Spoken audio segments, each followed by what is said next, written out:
Big boss की ex contestant और actress Himanshi expose हो गई हैं।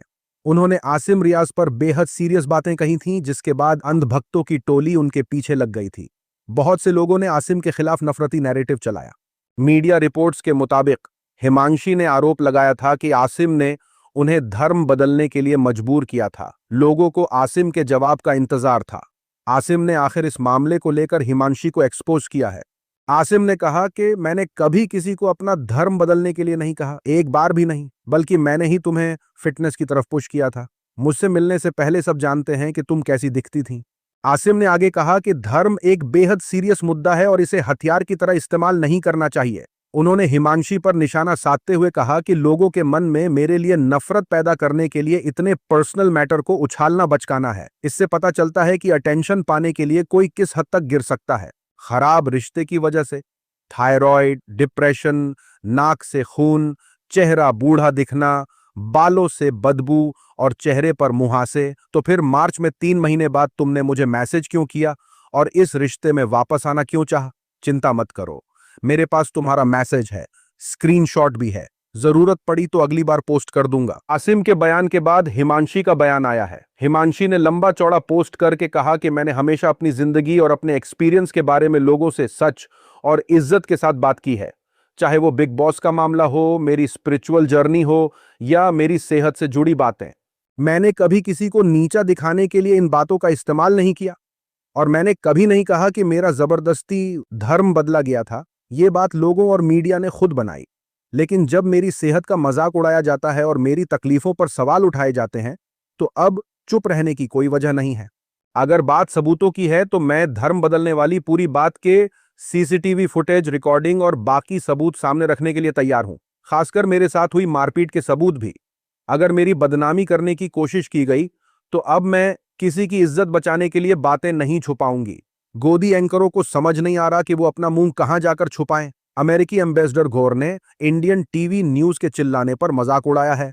Economic times world leaders forum में घोर ने बताया कि शाम 6 बजे टीवी पर 8 लोग बहस करते दिखते हैं और रात 10 बजे तक यही तादाद 12 हो जाती है। सब एक दूसरे के ऊपर बोलते रहते हैं और कभी रुकते नहीं।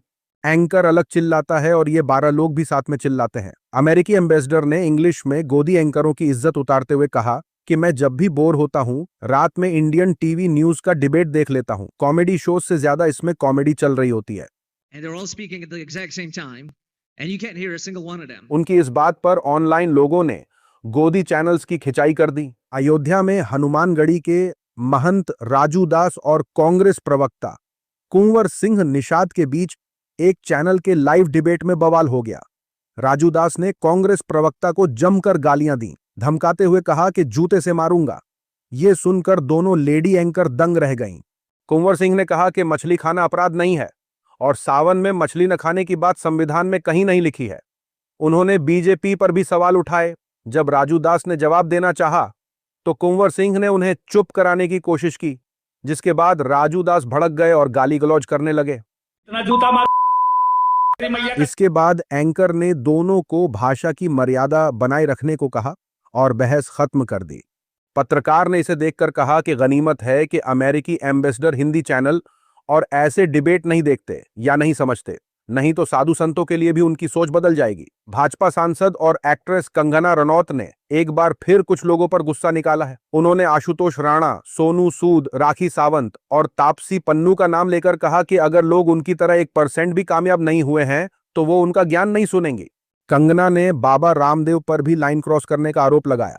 उन्होंने कहा कि कई लोग आए दिन उन्हें लेकर तरह तरह की बातें करते हैं और ज्ञान देने की कोशिश करते हैं, चाहे वो आशुतोष राणा हो जो कहते हैं कि कुत्ते की तरह भौंकते हैं, चाहे सोनू सूद जो कहते हैं कि मुझे तरीका सीखना चाहिए। कंगना ने कहा कि राखी सावंत उनके कैरेक्टर पर भद्दी बातें करती हैं, जबकि तापसी पन्नू उनके माँ बाप, परवरिश और बैकग्राउंड का इंसल्ट करती रहती हैं। कंगना ने कहा कि वो उन लोगों की बातों को इंपॉर्टेंस नहीं देती जिन्होंने उनकी तरह कामयाबी हासिल नहीं की है। यानी कंगना का कहना है कि पहले उनकी बराबरी करो, उसके बाद उनकी ट्रोलिंग करो। लोगों ने कंगना की ये बातें सुनकर कहा कि पहली बार कंगना ने सही कहा है, किसी ने भी 1% भी बराबरी नहीं की है, क्योंकि शादीशुदा आदमी का घर बर्बाद करना तो सिर्फ कंगना को आता है, तभी यहां तक पहुंची है। बाकी तो आप लोग समझदार हैं। यूपी के फेमस यूट्यूबर और इन्फ्लुएंसर मौलाना मारूफ रजा खान को बरेली पुलिस ने गिरफ्तार कर लिया है। मौलाना पर धार्मिक भावना आहत करने के आरोप लगे। एफआईआर हुई और उन्हें अरेस्ट कर लिया गया। मौलाना मारूफ रजा खान का एक क्लिप भी सामने आया है जिसमें वो किसी सवाल के जवाब में तौहीद बयान कर रहे हैं। मौलाना बयान कर रहे थे कि अल्लाह पाक की कोई औलाद नहीं है, वो किसी की औलाद नहीं है, वो रब है, उसने ही पूरी कायनात को पैदा किया है, उसके जोड़ या बराबर का कोई नहीं है, इंसान ही इंसान से पैदा होता है। मौलाना ने आगे कहा कि श्री कृष्ण जिनका आपने जिक्र किया वो रब नहीं है, वो इंसान थे, उनके माँ बाप रहे, वो पैदा हुए, बड़े हुए, उनकी शादियां हुई, उनके बच्चे हुए, इसलिए वो रब नहीं है बल्कि इंसान है। मौलाना का ये बयान सामने आया तो इंटरनेट पर एक बार फिर एग्जिस्टेंस ऑफ गॉड पर बहस छिड़ गई। श्री कृष्ण जो आपने कहा वो रब थोड़ी है, वो तो इंसान थे, उनसे पैदा हुए, उनकी शादियां हुई। सोशल मीडिया पर बहुत से लोगों ने मौलाना के इस बयान को सही बताया। उन्होंने कहा कि मौलाना ने वही कहा जो कुरान में मौजूद है। कुछ लोगों ने इस बात पर जोर दिया कि मौलाना को दूसरे धर्म के बारे में बोलना ही नहीं चाहिए, तौहीद बयान करने में कोई बुराई नहीं है, लेकिन जब दूसरे धर्मों के बारे में जानकारी नहीं है तो उसमें दखल नहीं देना चाहिए।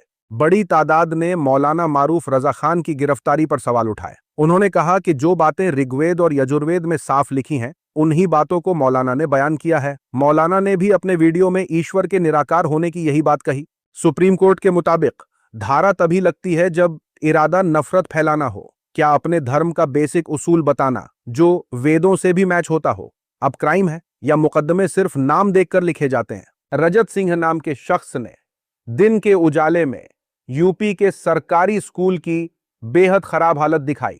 उन्होंने स्कूल में बच्चों के लिए बनाए गए वॉशरूम की हालत दिखाई और स्कूल में मौजूद कचरे का ढेर भी दिखाया। रजत ने सवाल किया कि यहां पर नए अधिकारी का नाम जितनी सफाई से लिखा है उतना ही ध्यान स्कूल को ठीक करने में नहीं दिया। रजत के मुताबिक योगी सरकार 7,500 करोड़ रुपए कुंभ के मेले में खर्च कर सकती है, लेकिन अगर थोड़ा सा बजट या ध्यान स्कूलों को ठीक करने में लगाती तो बच्चों की पढ़ाई अच्छे स्कूल में हो जाती। बालकों का है, ये बालिकाओं का है। दरवाजा टूटा हुआ है, ये यूरिनल उसके सामने है। कैसे कोई बालिका इस शौचालय का उपयोग करती होगी? कौन अपने बच्चों को भेजेगा इस कमरे में बैठने के लिए? यहाँ कूड़ा जलाया जा रहा है। इस मामले में खुद रजत का भी बयान सामने आया है। रजत ने न सिर्फ मुकदमे में कही गई बातों को बेबुनियाद बताया बल्कि उनकी सच्चाई भी दिखा दी। एक्टिविस्ट रजत के मुताबिक उन पर घर में घुसने और अलग अलग धर्म, जाति या इलाके के लोगों के बीच नफरत फैलाने के लिए झूठी बातें, अफवाह या डर फैलाने वाली खबरें फैलाने से जुड़ी धाराएं लगाई गई हैं। उन्होंने कहा कि वायरल हो रहे वीडियो में इन धाराओं से जुड़ी कोई बात नहीं है। लोगों ने इस मामले पर सरकार के खिलाफ सख्त नाराजगी जताई है। लोगों ने कहा कि रेल बेच दो, तेल बेच दो, 1 रुपए में अडानी को जमीन बेच दो, कोई ज्यादा सवाल कर रहा है तो मुकदमा करके उसे जेल भेज दो। राजस्थान के जोधपुर में कॉकरोच जनता पार्टी के प्रोग्राम में भारतीय जनता युवा मोर्चा के लोगों ने सीजेपी वॉलंटियर को थप्पड़ मार दिया। इसके बाद सीजेपी और एबीवीपी के लोगों के बीच झड़प हो गई। पुलिस ने एबीवीपी और भारतीय जनता युवा मोर्चा के 2 लीडर्स के साथ 11 लोगों को हिरासत में लिया है। कॉकरोच जनता पार्टी ने दिल्ली की सड़कों पर दोबारा उतरने का ऐलान कर दिया है। सीजेपी ने बताया है कि वो आने वाले दिनों में इंडिया गेट से दिल्ली पुलिस हेडक्वार्टर तक पीसफुल यूथ मार्च करेगी। सीजेपी ने सोशल मीडिया प्लेटफॉर्म एक्स पर बयान जारी कर मोदी सरकार पर आरोप लगाया है कि उसने स्टूडेंट्स और प्रोटेस्ट करने वालों के खिलाफ एफआईआर वापस लेने के अपने वादे को पूरा नहीं किया। मोदी सरकार ने सीजेपी की प्रोटेस्ट करने वालों के खिलाफ एफआईआर वापस लेने जैसी कई मांगों को माना था। संसद चलो मार्च के दौरान पुलिस और स्टूडेंट्स के बीच झड़प हुई थी जिसकी तस्वीरें पूरी दुनिया ने देखी थीं। यह मामला अब सुप्रीम कोर्ट भी पहुंच चुका है जहां पर सरकार ने माना है कि लोगों के खिलाफ दर्ज एफआईआर को वापस लिया जा सकता है। सीजेपी ने कहा है कि सरकार के लगातार देरी करने और अपने वादों को पूरा करने से बचने की वजह से सीजेपी नेशनल वर्किंग कमेटी ने पीसफुल आंदोलन फिर से शुरू करने का फैसला किया है। सरकार को अपना वादा निभाना चाहिए, हमारे सब्र को कमजोरी नहीं समझना चाहिए।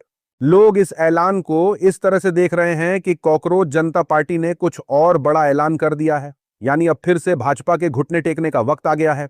राहुल गांधी का पुणे छात्रों की गूंज का इवेंट सक्सेसफुल रहा तो आईटी सेल और गोदी मीडिया को पसंद नहीं आया। उन्होंने नैरेटिव बनाना शुरू कर दिया। उन्होंने नैरेटिव चलाया कि स्टूडेंट्स को पैसे देकर बुलाया गया था, राहुल गांधी की तारीफ करने के लिए कहा गया था। एक वीडियो भी खूब शेयर किया जा रहा है जिसमें एक लड़की कह रही है कि मुझे 25,000 रुपए देने की बात हुई थी ताकि मैं स्टूडेंट बनकर पुणे के छात्रों की गूंज इवेंट में राहुल गांधी से मिलूं, सोशल मीडिया पर उनकी तारीफ में पोस्ट करूं। हालांकि लोगों ने इस लड़की और आईटी सेल का झूठ पकड़ लिया। लोगों ने इन्हें ट्रोल करते हुए कहा कि इस काम में तो भाजपा वाले माहिर हैं, इसे 1 लाख दिए गए हैं ताकि वो झूठ बोले कि उसे स्टूडेंट बनकर जाने के लिए 25,000 देने की बात हुई थी। सोशल मीडिया पर लोगों ने आईटी सेल और गोदी मीडिया को एक्सपोज करते हुए कहा कि इन लोगों ने कॉकरोच जनता पार्टी के साथ भी यही तरीका अपनाने की कोशिश की थी। इस लड़की ने कोई सबूत नहीं दिखाया, ना ईमेल और ना ही मैसेज। उसने सिर्फ एक फोन कॉल की ऑडियो डाली, उसमें फोन करने वाले का नाम भी छुपा दिया और जिस आदमी को वो पीआर टीम का बता रही है वो ऐसे बात कर रहा है जैसे आईटी सेल का अंधभक्त हो। ओवर एक्टिंग के 50 रुपए फिर भी नहीं काटे। बॉलीवुड एक्ट्रेस कृति सेनन अपने एक नए ज्वेलरी एडवर्टाइजमेंट को लेकर कंट्रोवर्सी में घिर गई है। रक्षाबंधन के थीम पर बने इस एड में कृति अपने ऑन स्क्रीन भाई को राखी बांधती नजर आ रही हैं। वीडियो सामने आने के बाद सोशल मीडिया प्लेटफॉर्म्स पर लोगों ने उनके कपड़ों पर सवाल उठाने शुरू कर दिए। लोगों का कहना है कि त्योहार के हिसाब से कपड़े पहनना कॉमन सेंस की बात है। मामला बढ़ने के दौरान कई आईटी सेल के अंधभक्तों ने इस मामले को मुसलमानों से जोड़ना शुरू कर दिया। कहा कि इस जीवा ज्वेलरी ब्रांड में अजीम प्रेम जी ने लाखों रुपया इन्वेस्ट किया है। आईटी सेल ये नहीं बताएगा कि अजीम प्रेम जी ने लगभग 2.5 लाख इंडियंस को रोजगार भी दिया है। अजीम प्रेम जी के अलावा बिरला ग्रुप ने भी इस ज्वेलरी ब्रांड में इन्वेस्ट किया है। आईटी सेल का सवाल सिर्फ यही है कि हिंदू त्योहारों और कल्चर को दिखाते टाइम ही इस तरह के ट्रायल क्यों किए जाते हैं। लोगों ने यह भी कहा कि यह राखी का एड नहीं है, यह जीवा पेट ज्वेलरी का एड है। साथ में उनकी राखी वाली चीजें भी हैं जिसमें चांदी की राखी, अपने नाम की ज्वेलरी, सोने की ज्वेलरी और लैब में बने हीरे वाली चीजें शामिल हैं। मतलब यह राखी का एड नहीं है बल्कि अपने पालतू कुत्ते बिल्लियों के लिए ज्वेलरी या राखी का एड है। दिल्ली पुलिस ने यूट्यूबर अजीत भारती के खिलाफ नगीना सांसद और आजाद समाज पार्टी के सांसद चंद्रशेखर आजाद को लेकर इंसल्टिंग और घटिया बयान देने के आरोप में मामला दर्ज किया है। ये एफआईआर आजाद समाज पार्टी की तरफ से दी गई शिकायत के बाद की गई है। शिकायत के मुताबिक अजीत ने अपने यूट्यूब शो आंदोलन हटाओ नौटंकी में रिजर्वेशन और जंतर मंतर पर हुए प्रोटेस्ट के मुद्दे पर चर्चा करते हुए चंद्रशेखर आजाद और भीमराव अंबेडकर को लेकर बहुत सी गलत बातें कही थीं। पुलिस ने इस मामले में जांच शुरू कर दी है। एफआईआर में आरोप लगाया गया है कि अजीत ने अपने डिजिटल मीडिया प्लेटफॉर्म का इस्तेमाल करते हुए ऐसा कंटेंट पब्लिश किया जिसमें सांसद और बीआर अंबेडकर के बारे में जाति बेस्ड इंसल्ट करने वाली भड़काऊ बातें की गईं। लोगों ने तहसीन पूनावाला को भी सोशल मीडिया पर घेर लिया है। रिजर्वेशन को लेकर कुछ बातों में तहसीन ने अजीत भारती का सपोर्ट किया। उन्होंने कहा कि चाहे आप अजीत भारती से सहमत हो या नहीं, उनके साथ खड़ा होना हमारा फर्ज है। अजीत भारती के खिलाफ जो एफआईआर दर्ज किया गया है, हम सबको एक होकर उसके साथ खड़ा रहना पड़ेगा। लोगों ने यह देखकर कहा कि तुम्हें क्या हो गया है तहसीन? अजीत ने लंबे टाइम से बदनाम करने, गाली देने, झूठी खबरें फैलाने और नफरत फैलाने के अलावा किया ही क्या है? बहुत से लोग उसके नफरत भरे और झूठे वीडियो का निशाना रहे हैं। यकीन नहीं हो रहा कि तुम उसका बचाव कर रहे हो। अभी के लिए इतना ही। अपनी राय सुझाव कमेंट में जरूर बताएं। मिलूंगा अगले वीडियो में, तब तक के लिए अपना ख्याल रखें।